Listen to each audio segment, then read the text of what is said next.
I've just stepped onto the ancient island of Pharos, located off the coast of Alexandria.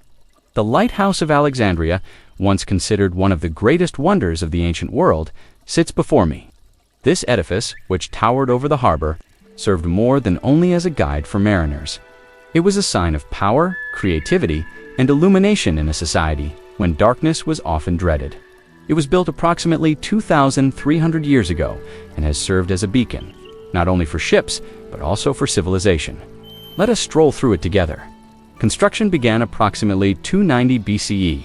Under the leadership of Alexander the Great's commander, Ptolemy I. It was finished by his son Ptolemy II Philadelphus. What's the purpose? To safely lead arriving ships into Alexandria's bustling harbor, which had quickly emerged as one of the Mediterranean's most important commerce and intellectual centers. The tower stood between 100 and 130 meters tall, making it the second tallest man-made building in antiquity after the Great Pyramid. Nonetheless, this structure accomplished something the pyramids never could. It transported light across the water.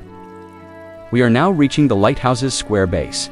It's robust, wide, and tapered slightly inward to provide stability during earthquakes and coastal storms.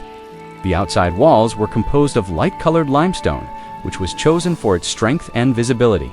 Inside, there is a large spiral ramp that leads upward. It was wide enough for pack animals to transport fuel, primarily wood and oil. Up to the beacon chamber at the top, this ramp also allowed laborers, guards, and priests to access all levels of the tower. We keep moving upward. The second floor rises in an octagon shape. Why 8 sides? The design distributes weight more evenly, increases wind resistance, and visually moves from a blocky base to a more graceful top structure. From the little windows here, sailors could view the sea and the city. This level most likely housed technical chambers, or even quarters for scholars or temple officials. After all, this was more than just a beacon. It was a center of divine alignment and scientific success. We have now arrived at the highest tier, the cylindrical beacon tower. The fire raged in the center, night and day. Behind it, a giant, polished, bronze mirror reflected and enhanced the light, sending it out across the sea. At night, it gleamed like a star. By day, it reflected sunlight across the sea, with some reports claiming visibility of up to 50 kilometers. It was more than just light. It was guidance, safety, and certainty. For those who believed in divine signs, it was nothing less than sacrosanct. At the summit, a colossal statue, either Zeus, Poseidon, or Helios, depending on which account you believe, stood with an arm extended. He was more than just adornment. He told everyone who saw him, "You've reached the shores of Alexandria, the city of light and knowledge." The lighthouse signified more than just engineering. It was created during a time when Alexandria was the world's intellectual center, with a great library and academics from 3 continents.